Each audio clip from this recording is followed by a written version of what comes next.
Hello students, आज मैं आप लोगों के साथ MCO 4 business environment assignment share करने जा रही हूँ। इससे पहले मैं MCOM फर्स्ट ईयर का असाइनमेंट 1 MCO 1 ऑलरेडी आपके साथ शेयर कर चुकी हूँ। तो सबसे पहले मैंने इसमें क्वेश्चंस लिखे हैं, फिर आंसर्स लिखे हैं। तो स्टार्ट करते हैं अपना असाइनमेंट।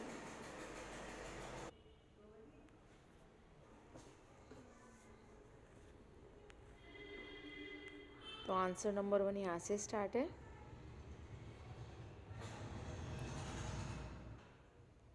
मैं थोड़ा धीरे स्क्रॉल करूँगी ताकि आप इसके स्क्रीनशॉट ले सकें।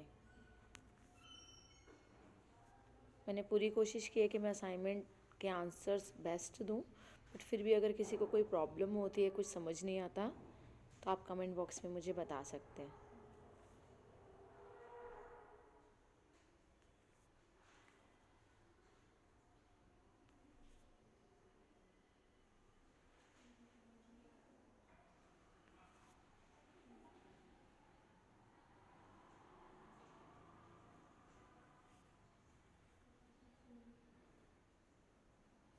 सबसे पहले हम इंग्लिश का असाइनमेंट देख लेते हैं, इंग्लिश मीडियम। उसके बाद मैं हिंदी मीडियम भी आपके साथ शेयर करूँगी।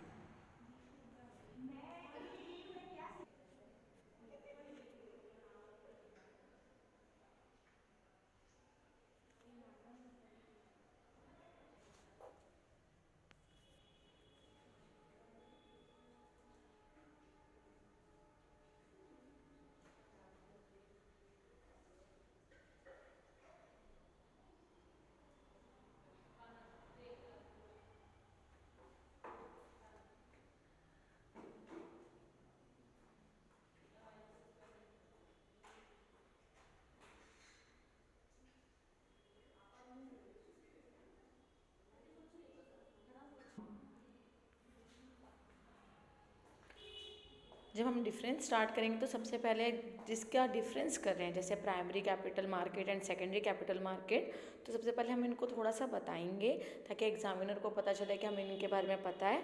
फिर इसके बाद हम इसका डिफरेंस स्टार्ट करेंगे।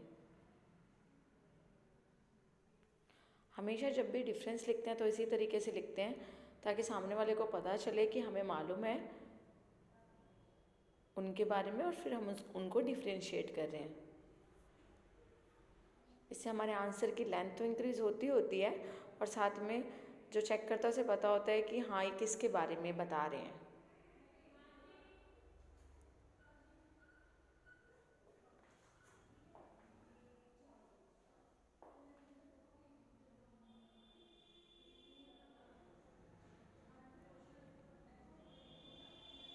ये जितने भी आंसर है बेटा, ये मैंने कुछ 12th क्लास के बुक्स से लिए हैं, बिजनेस स्टडीज़ के। MCOM की जो मेरे पास इग्नू असाइनमेंट्स की जो स्टडी मटेरियल है उसमें से लिया है, और कुछ हेल्प बुक आती है उनमें से आंसर्स देखे हैं। इसके अलावा नेट से भी बहुत हेल्प मिलती है, बट नेट से मैं डायरेक्ट आंसर नहीं उठाती हूँ क्योंकि नेट के आंसर कुछ ज़्यादा ही लंबे होते हैं, तो उनको थोड़ा सा एडिट करके उसके बाद आंसर लिखने की ट्राई की है।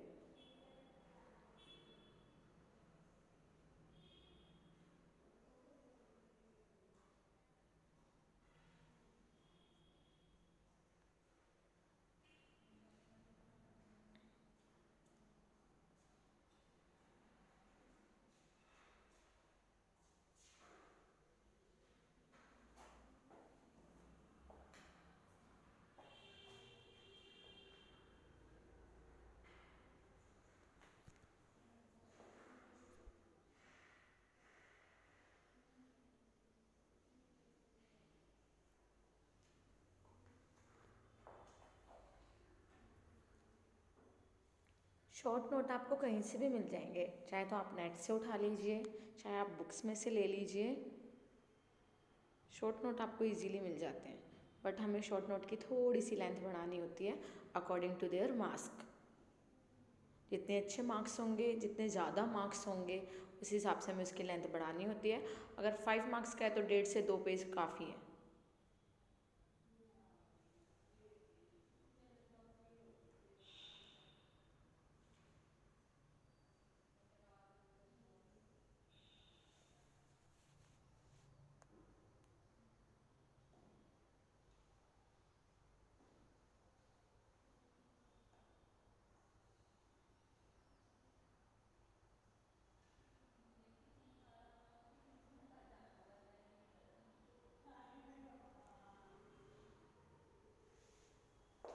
असाइनमेंट्स का सबसे इम्पॉर्टेंट पार्ट आ गया है जिसमें हमें कमेंट करना होता है।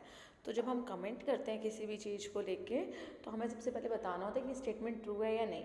और अगर हम नहीं बता पाते हैं डायरेक्टली कि ट्रू है या नहीं, तो जो हमने आंसर लिखा है उसके थ्रू ये शो हो जाता है कि जो क्वेश्चन है यानी कि जो स्टेटमेंट है वो ट्रू है या नहीं है। जैसे लिखा है, India's export is not more than the China for the year 2019। तो इस आंसर में आपको क्लियर हो जाएगा है या नहीं। वैसे इसका आंसर नहीं है, ये जो स्टेटमेंट है फॉल्स है, ठीक है।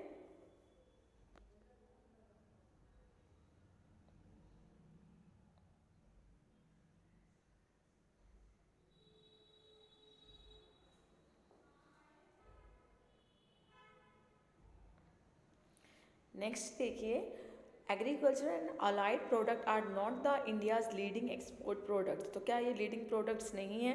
देखिए, एग्रीकल्चर की अपनी जगह है और जो बाकी के प्रोडक्ट है उनकी अलग जगह है।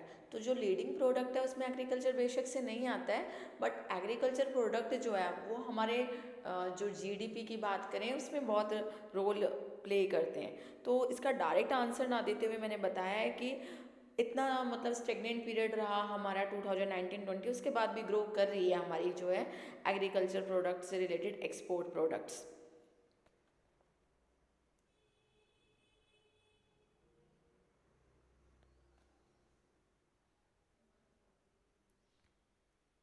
तो अगर लीडिंग की बात करें तो लीडिंग में तो आपके इंजीनियरिंग गुड्स ये सारी चीज़ें हैं, बट अगर सिर्फ एग्रीकल्चर प्रोडक्ट की बात करें तो पहले के मुकाबले अब हमारा एग्रीकल्चर जो प्रोडक्शन है 2019 में जैसा रहा उसके कंपैरिजन में अब इंक्रीज हो रहा है। कुछ स्टेटमेंट के हम डायरेक्ट आंसर नहीं दे पाते हैं, तो हमें क्या करना होता है कि आंसर ऐसा लिखना होता है कि हम अपने जो स्टेटमेंट है उसको प्रूव कर सकें कि वो सही है या गलत। अब जैसे export promotion capital goods scheme does not facilitate, तो जबकि ये तो फैसिलिटी देती है, तो ये तो हमारा जो स्टेटमेंट है वो डायरेक्टली हम बोल सकते हैं कि ये स्टेटमेंट ट्रू नहीं है। और ट्रू नहीं है इसके लिए आप क्या करेंगे, बताएंगे कि कौन सी फैसिलिटीज़ प्रोवाइड करती है हमारी ईपीसीजी स्कीम।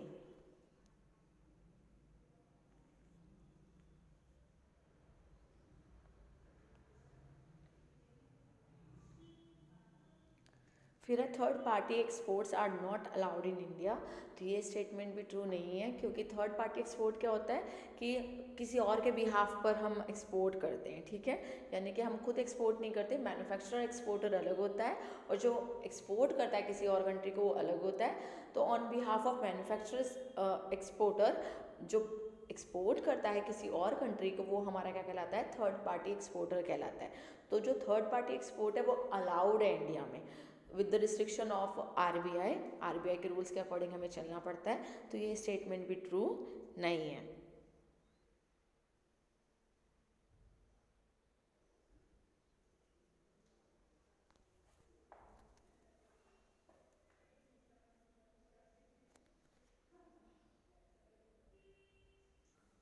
अब एक बार हिंदी मीडियम असाइनमेंट देख लेते हैं।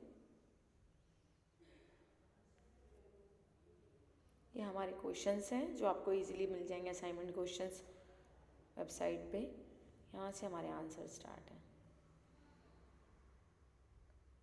ये एक ट्रांसलेटेड फाइल है बेटा, जिसको मैंने इंग्लिश फाइल को पहले तैयार किया है, डॉक्यूमेंट फाइल को, फिर उसके बाद मैंने इसको ट्रांसलेट किया है इन हिंदी लैंग्वेज। तो मे भी अगर थोड़ी बहुत स्पेलिंग्स थोड़ी सी अलग लगे आपको तो एडजस्ट कर लीजिएगा हिंदी मीडियम स्टूडेंट्स।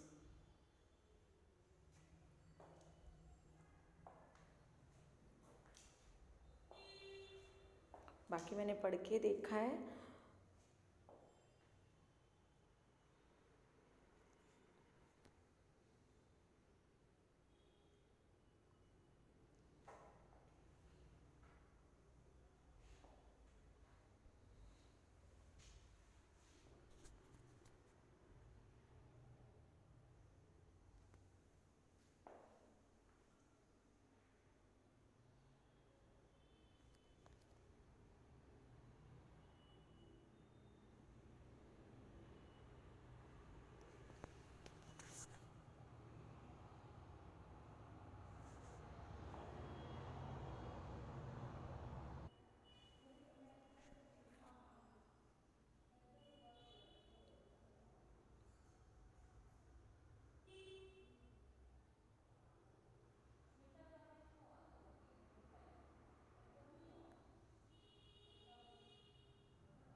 कुछ वर्ड्स हो सकते हैं जो आपको थोड़े से अलग लगे हिंदी में, तो वो आप देख लीजिएगा उनका मीनिंग क्या है, बस लिखने का तरीका अलग है।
शॉर्ट नोट आप कहीं से भी लिख सकते हैं बेटा, आपकी बुक्स में से भी, डायरेक्ट नेट से भी मिल जाएगा हिंदी मीडियम को, अगर ये लैंग्वेज समझने में थोड़ा सा आपको लगता है।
तो ये था हमारा हिंदी मीडियम स्टूडेंट्स।